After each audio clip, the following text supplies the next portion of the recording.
Assalamualaikum warahmatullahi wabarakatuh. Pembahasan pertanyaan soal yang pertama di sini ada bagian pertama dari sebuah program C++ yang biasanya digunakan untuk menyertakan pustaka adalah A. Fungsi utama atau main, B. Deklarasi variabel, C. Bagian tubuh program, D. Directive processor atau hashtag include, E. Komentar. Pembahasannya di sini directive prosesor atau hashtag include. Bagian ini adalah yang pertama kali diproses oleh compiler atau C++. Fungsinya adalah untuk menyertakan file header atau header file yang berisi deklarasi fungsi, variabel, atau kelas yang akan digunakan dalam program. File header ini biasanya memiliki ekstensi .h atau .hpp. Yang berikutnya adalah fungsi utama.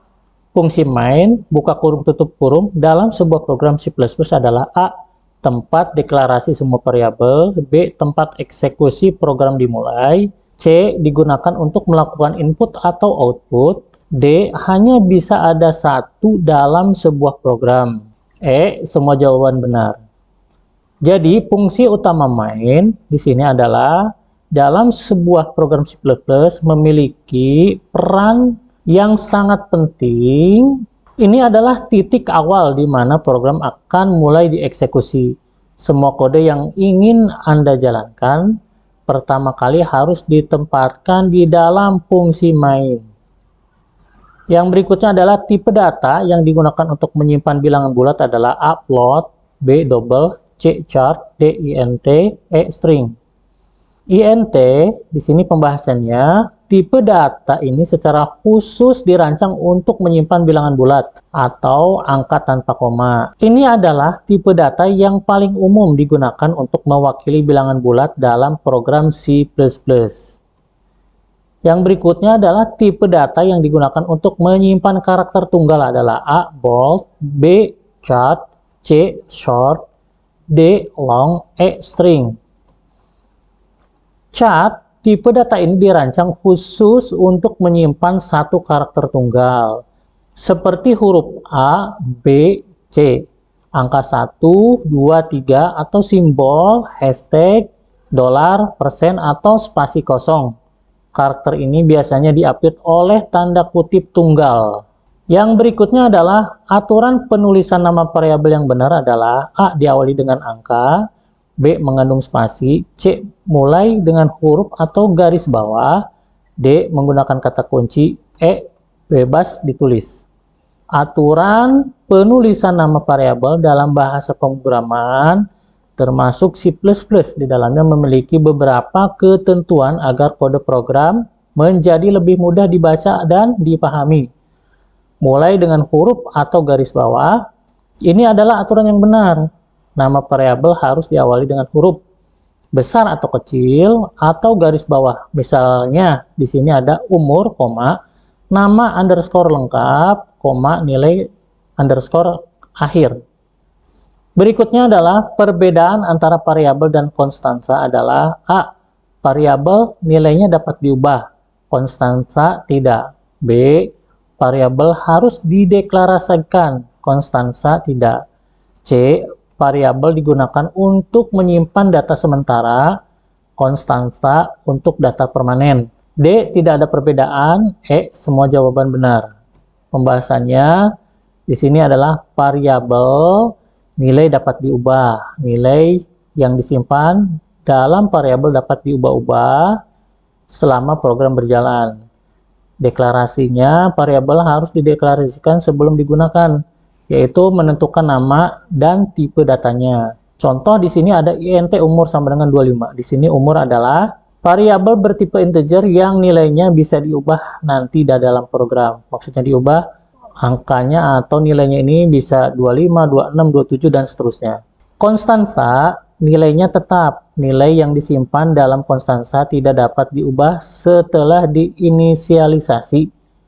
Deklarasi konstansa juga harus dideklarasikan, tetapi biasanya menggunakan kata kunci cons sebelum tipe datanya. Contoh misalkan di sini ada cons float PI nilainya adalah 3.14. Di sini PI adalah konstansa bertipe plot dengan nilai 3.14 yang tidak bisa diubah lagi. Jadi ini sudah ketentuan. Yang berikutnya adalah operator yang digunakan untuk membandingkan dua nilai adalah A. Aritmatika, B. Perbandingan, C. Logika, D. Bitwise, E. Penugasan. Pembahasannya, operator perbandingan digunakan untuk membandingkan dua nilai dan menghasilkan nilai boolean, benar atau salah.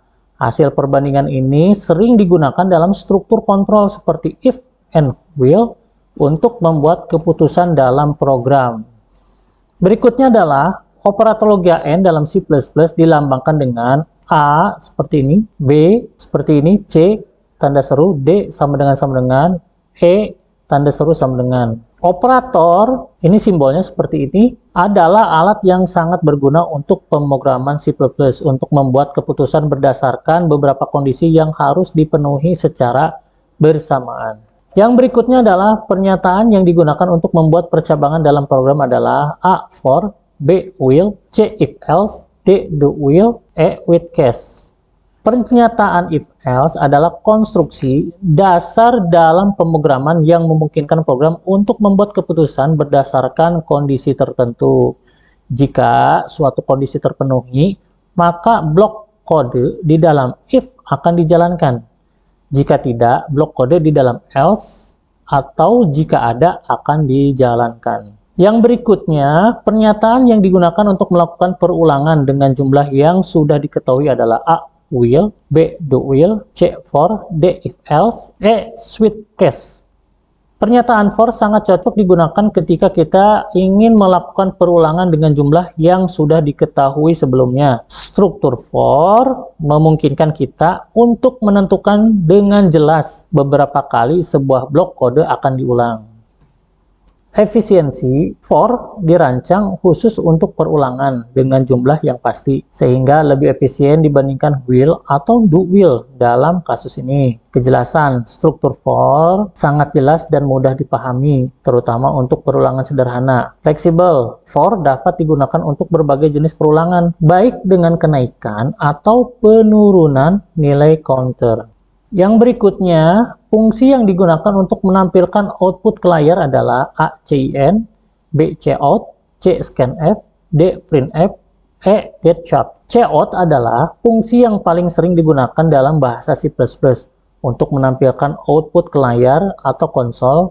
Ini adalah singkatan dari karakter output atau yang lebih dikenal dengan cout. Yang berikutnya adalah fungsi yang digunakan untuk membaca input dari keyboard adalah A. Cout, B. Cin, C. Scanf, D. Printf, E. GetChart.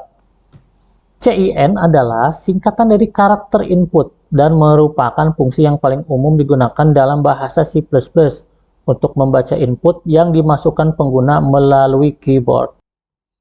Yang berikutnya, bagian dari fungsi yang berisi kode program yang akan dijalankan adalah A. Prosedur, B. Body fungsi, C. Parameter, D. Return type, E. Argumen. Body fungsi adalah bagian dari sebuah fungsi yang berisi kumpulan instruksi atau kode program yang akan dijalankan ketika fungsi tersebut dipanggil. Disinilah semua logika dan perhitungan dalam suatu fungsi dilakukan. Yang berikutnya, fungsi yang tidak mengembalikan nilai disebut A. Fungsi void, B. Fungsi nilai balik, C. Fungsi rekursif, D. Fungsi overload, E. Fungsi inline. Fungsi void adalah fungsi yang tidak mengembalikan nilai apapun setelah dieksekusi. Artinya, ketika fungsi ini dipanggil, ia akan menjalankan kode di dalamnya, tetapi tidak akan menghasilkan output yang dapat ditampung dalam sebuah variabel. Fungsi void sering digunakan untuk melakukan tugas-tugas tertentu, seperti menampilkan output ke layar, mengubah nilai variabel global, atau melakukan operasi input dan output. Yang berikutnya, array adalah A. Kumpulan data dengan tipe data yang sama, B. Kumpulan data dengan nama yang sama, C. Kumpulan data yang tidak berurutan, D. Semua jawaban benar kecuali C, E. Tidak ada jawaban yang benar. A. Kumpulan data dengan tipe data yang sama. Ini adalah definisi yang paling mendasar dalam array. Semua elemen dalam sebuah array harus memiliki tipe data yang sama. Misalnya, semua elemen adalah bilangan bulat atau integer, karakter atau chart, atau tipe data yang lainnya. B. Kumpulan data dengan nama yang sama. Setiap elemen dalam array sebenarnya memiliki nama yang sama, yaitu nama array diikuti dengan indeksnya. Misalnya, untuk mengakses elemen ketiga dalam array nilai, kita tulis nilai 2, indeks selalu dimulai dari 0. Yang C, kumpulan data yang tidak berurutan. Ini salah. Array menyimpan data dalam urutan yang terdefinisi. Setiap elemen memiliki indeks yang unik, dan urutan indeks ini menentukan urutan elemen dalam array. Jadi array adalah struktur data yang sangat berguna untuk menyimpan kumpulan data yang memiliki tipe data yang sama dan terurut secara berurutan. Setiap elemen dalam array dapat diakses dengan menggunakan indeksnya. Yang berikutnya adalah header file atau stream digunakan untuk A. melakukan operasi input atau output, B. melakukan operasi matematika, C. mendefinisikan konstansa matematika, D. mengolah string, E. semua salah. Pembahasannya, header file iStream adalah bagian penting dalam bahasa pemrograman C++. Fungsi utamanya adalah menyediakan fasilitas untuk melakukan input dan output data. Input, proses pemasukan data dari luar program, misalnya dari keyboard. Output, proses menampilkan hasil dari program ke layar atau perangkat output lainnya. Yang berikutnya, fungsi cout dan cin termasuk dalam header file A. cmath, B. cstring, C. cstddelete, D. istream, E. fstream.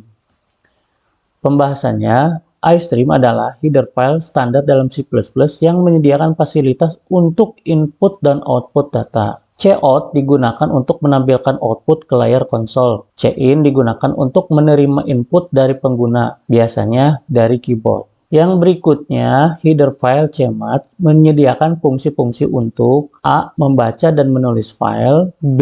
operasi matematika seperti akar kuadrat, sinus, kosinus, C. manipulasi string, D. mengacak bilangan, E. mengelola waktu. Pembahasannya, header file cmath adalah pustaka standar dalam bahasa C++ yang menyediakan berbagai macam fungsi matematika yang siap digunakan. Fungsi-fungsi matematika sangat berguna untuk melakukan perhitungan-perhitungan matematis yang kompleks. Mencari akar kuadrat contohnya, menghitung sinus dan kosinus dari suatu sudut, eksponen, logaritma, dan masih banyak yang lainnya. Yang berikutnya, fungsi sqrt atau akar kuadrat terdapat dalam header file A. iStream, B. cmath, C. cstring, D. cstdelete, E. fstream. Pembahasannya, cmath adalah header file dalam bahasa C++ yang khusus menyediakan berbagai macam fungsi matematika, termasuk fungsi ini untuk menghitung akar kuadrat. Fungsi sqrt, buka kurung tutup kurung, digunakan untuk mencari akar kuadrat dari sebuah bilangan. Yang berikutnya, header file cstring digunakan untuk A. melakukan operasi input atau output, B. melakukan operasi matematika, C. memanipulasi string seperti menyalin, membandingkan, dan mencari substring, D. mengelola waktu, E. mengacak bilangan. Pembahasannya, header file cstring atau string.h dalam beberapa compiler adalah pustaka standar dalam C++ yang menyediakan berbagai fungsi untuk memanipulasi string atau teks. Fungsi-fungsi string memungkinkan untuk melakukan berbagai operasi pada string, seperti menyalin string, membandingkan string, mencari substring, menggabungkan string. Di sini mengubah huruf dalam string menjadi huruf besar semua atau huruf kecil semua. Yang berikutnya adalah fungsi strcpy atau string copy menyalin string, termasuk dalam header file A. iStream, B. cmath, C. cstring, D. cstdelete, E. fstream. Pembahasannya, fungsi string copy memang khusus digunakan untuk menyalin satu string ke string lainnya. Fungsi ini sangat berguna ketika kita ingin membuat salinan dari sebuah string atau menggabungkan beberapa string menjadi satu. Header file C-string atau string data dalam beberapa compiler adalah pustaka standar dalam C++ yang menyediakan berbagai fungsi untuk memanipulasi string. Fungsi string copy adalah salah satu fungsi yang paling umum digunakan dalam header file.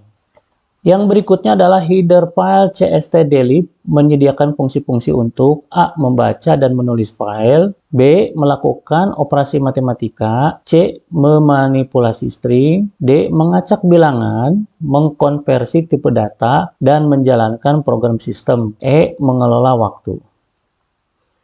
Pembahasannya, header file cstdelib dalam bahasa C++ adalah sebuah pustaka yang menyediakan berbagai fungsi umum yang sering digunakan dalam pemrograman. Fungsi-fungsi ini mencakup berbagai area, termasuk mengacak bilangan, mengkonversi tipe data, menjalankan program sistem. Di sini pengertiannya, contoh mengacak bilangan. Fungsi seperti run, buka kurung tutup kurung, dan srun, buka kurung tutup kurung digunakan untuk menghasilkan bilangan acak. Misalkan ini sangat berguna dalam simulasi, permainan, dan aplikasi lainnya yang membutuhkan unsur kebetulan. Mengkonversi tipe data seperti atoy, buka kurung tutup kurung, atol, buka kurung tutup kurung, dan atop, buka kurung tutup kurung, digunakan untuk mengkonversi string menjadi bilangan bulat panjang, dan bilangan desimal. Ini sangat berguna ketika kita ingin membaca input dari pengguna dalam bentuk string dan kemudian mengolahnya sebagai bilangan.